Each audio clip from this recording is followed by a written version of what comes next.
Democrats have renewed hope that they could take back the Senate after the Cook Political Report marked Senate races in Iowa and in Texas as toss-ups, no longer leaning Republican. Now, the last time the Hawkeye state had a Democratic senator was in 2015. And for Texas, you're going to have to go way back to 1988.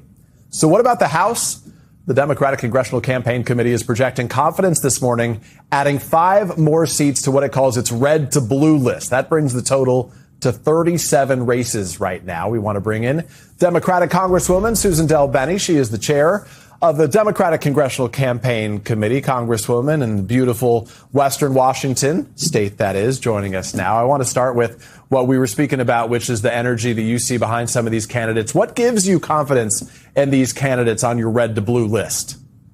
Well, what gives me incredible confidence, these are great candidates. They have public service. They are focused on their communities. They are running in swing districts, and they have crossover appeal. These authentic, independent-minded people are why we win in tough districts like this. And so they are strong candidates. They have the right message focused on the issues that people care about right now, affordability being number one.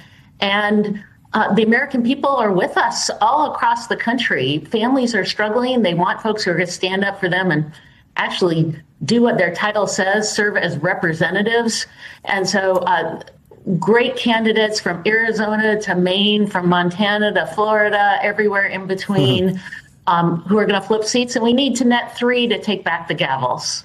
No doubt. Let me ask you specifically about some of these. Pete Buttigieg is in South Carolina, I should say. He is campaigning with the retired Navy Vice Admiral Nancy LaCour. I had a chance to speak to her yesterday or the day before recently here. She is one of the many female veterans who is running this cycle. Why is having that experience, national security experience, so critical, do you think, in some of these key races, particularly ones that Democrats have really not had a shot at in the past? We have many veterans running with a strong track record of public service who are committed patriots, and they see what's happening to this country. They see the actions taken by the president, by Republicans in Congress, and they are continuing their service by standing up to run for office. Folks like Nancy LaCour in South Carolina, Leila Gray in Florida, Rebecca Bennett in New Jersey, Kate Conley in New York, Joe Mendoza in Arizona. These are incredible. And they also see what's happened to our military going into a war with no strategy, no plan, incredible strong representatives for their communities, but also incredibly strong representatives for our country. Congresswoman, what is the big sleeper race? What is the one race that you're circling that you think people may not be talking about, but Dems have a real chance to win? Well, I think folks are surprised when they look at the map across the board because we have opportunities everywhere. We have 3 seats. You were just talking about Iowa, 3 women actually running in Iowa. We can pick up 3 seats there, given all of the damage that Republicans have done to farmers in particular, tariffs, costs going up, the struggles that they have had. We have huge opportunities there.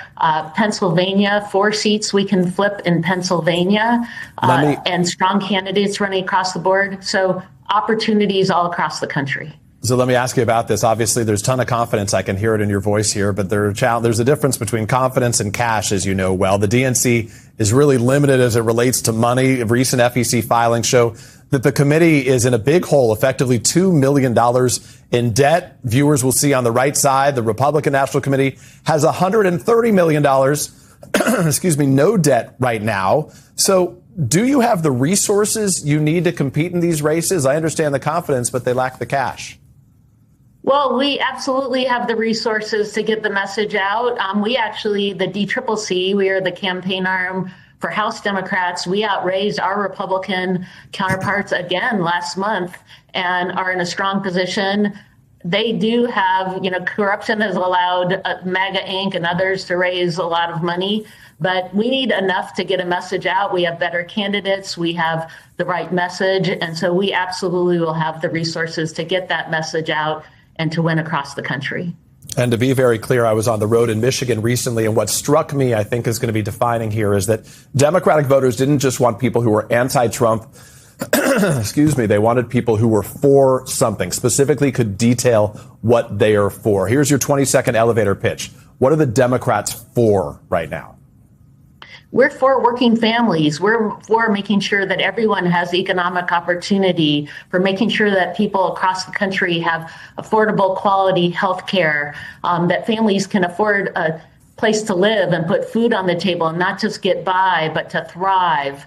We have an administration of Republicans in Congress who have been focused on the wealthy and the well-connected, who have been putting the cost on working families. We're going to change that. The elevator just hit the ground floor. There's your 20 seconds, Congresswoman Susan DelBene. It's a pleasure to see you always. Thank you for making next time to speak to us. When you're back in session in the other Washington, I'd love to have you sit with me here on State of Play. Sounds great. Thanks, Peter. All right.